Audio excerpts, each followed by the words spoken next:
안녕하세요. 미국 영어를 생생하게 전달하는 브라운 영어에 오신 것을 환영합니다. 죄송해요. 말도 안 되는 오프닝 멘트를 이것저것 시도해보고 있는 중입니다.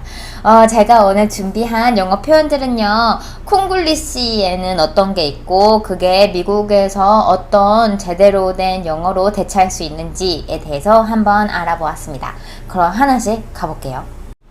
첫 번째는 콩글리시로 너무너무 유명한 AS입니다. AS는 다들 아시다시피 After Service의 줄임말인데 미국에서는 물론 사용이 되지 않고요. 보통은 Customer Service라고 하거나 아니면 Customer Support 아니면 뭐 Product Support 이런 식으로 자주 사용이 됩니다. 가장 제너럴하게 쓰이는 거는 Customer Service예요. 컴플렉스 같은 경우는 이렇게 좀 되게 자신 없고 자기의 뭐 성격이나 몸에서 되게 부끄러운 부분 아니면 그런 거를 아니면 뭐 자신의 경험 중에서 부끄러운 부분을 컴플렉스라고 하잖아요. 근데 컴플렉스 같은 경우는 미국에서는 그런 식으로 정말 안 쓰이는 것 같고요. 대체할 만한 단어는 insecurity라던가 아니면 제가 행이 들어간 표현에서 한번 다뤘었었는데 hang-ups 같은 경우도 컴플렉스를 뜻하는 말입니다. 근데 보통 컴플렉스는 이렇게 복잡하다라고 하거나 아니면 뭐 이렇게 아파트 컴플렉스, 쇼핑몰 컴플렉스, 뭐 상업 컴플렉스 이런 식으로 사용만 되는 것 같아요. 다음으로는 드라마입니다. 드라마 같은 경우는 한국에서는 그 TV 연속극, 그러니까 TV 쇼 중에 한 장르인데 이렇게 사람들의 사는 얘기와 갈등이 있는 거를 드라마라고 하잖아요. 근데 미국 영어에서 드라마라고 하면은 그냥 되게 일상생활에서 있는 막 말도 안 되는 갈등이랑 막 예를 들면 회사 사람들이 막 엄청 막 싸우고 막 정치하고 죄송합니다. 그리고 막 그런 relationship 같은 데서 연인들 사이에서 막 엄청나게 싸우고 막 헤어졌다 다시 만났다 막 이렇게 막 난리 나는 갈등이 많은 상황을 얘기할 때 드라마라고 하거든요. 그래서 there's so much drama at work 아니면은 There's so much drama in my life 이런 식으로 사용을 해요. 그래서 드라마라고 얘기했을 때는 미국에서는 그런 식으로 더 많이 쓰이고 우리가 특히 흔히 말하는 연속극은 뭐 알아는 들어요. 예를 들면 TV 드라마라고 하면은 알아는 듣는데 그게 그렇게 통용이 되는 용어는 아니에요. 그것보다는 그냥 TV쇼라고 하던가 아니면은 TV 시리즈라고 하는 경우가 더 많이 있고요. 그거 말고 한국에서 특히 아침 1일 연속극처럼 막장 드라마인 경우 있잖아요.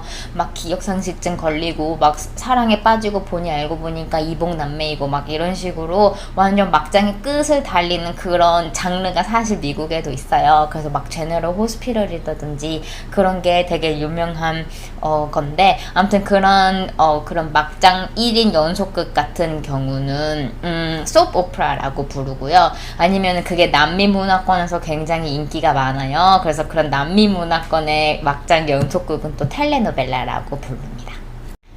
그리고 다음으로는 아파트예요. 아파트 같은 경우는 사실 그냥 아파트먼트라고 풀네임을 쓰면은 이제 콩글리시가 아니게 되는 건데요. 아파트가 우리나라에서는 대부분이 뭐 전세고 월세고 자가이고 다 상관없이 그냥 아파트먼트라고 부르잖아요. 근데 미국에서는 약간 차이가 있어요. 그래서 이렇게 아파트처럼 높은 건물이고 관리하는 회사가 따로 있는데 그 집 하나하나를 사람들이 실제로 사서 거주하는 경우에는 그러니까 콘도미니엄을 줄인 콘도라고 부르고요.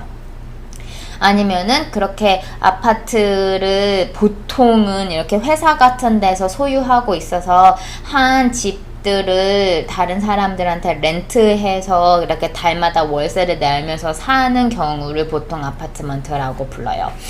그리고 아파트 하니까 생각나는데 우리는 보통 자기 집, 뭐 너 우리 집에 올래? 라고 할 때 그런 집이 그냥 내가 사는 공간을 얘기하는 건데 우리가 집은 영어로 house이니까 영어로 얘기할 때 house라는 식으로 얘기를 하는 경우가 많은데 미국 영어에서 house라고 하면은 그냥 실제 그냥 우리가 알고 있는 미국 집 있잖아요. 아파트 아닌 그냥 이렇게 1층이나 뭐 2층짜리 그냥 그 자기가 앞에 야드랑 이런 것까지 다 소유하고 있는 그런 단독 주택을 house라고 얘기를 해서 그래서 예를 들면은 저도 가끔가다 실수로 my apartment이라고 부르거나 아니면은 뭐 저는 스튜디오 살고 있거든요. 그래서 my studio라고 얘기 안 하고 my house라고 하는 경우 가끔가다 너 하우스 살아? 라고 사람들이 물어보는 경우가 있거든요.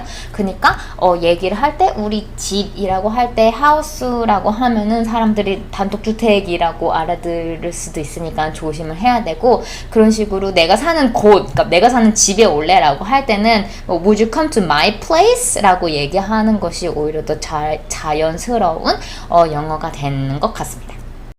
그리고 마지막으로는 자동차의 핸들이에요. 자동차에 우리는 핸들이라고 부르잖아요. 근데 핸들이라고 아무도 미국에서는 얘기하지 않고요. 무조건 steering wheel입니다. 저는 근데 자동차에 대해서 잘 모르는데 저희 남편이 자동차를 굉장히 좋아하거든요. 그래서 조만간 자동차에 있는 예를 들면은 막 조수석 아니면 뒷좌석 이런 거 영어로 어떻게 얘기하는지 잘 모르잖아요. 그런 거 한 번 또 정리해서 올려보도록 할게요. 자, 여기까지가 제가 준비한 콩글리시를 영어로 어떻게 대체하는지에 대한 동영상이었어요.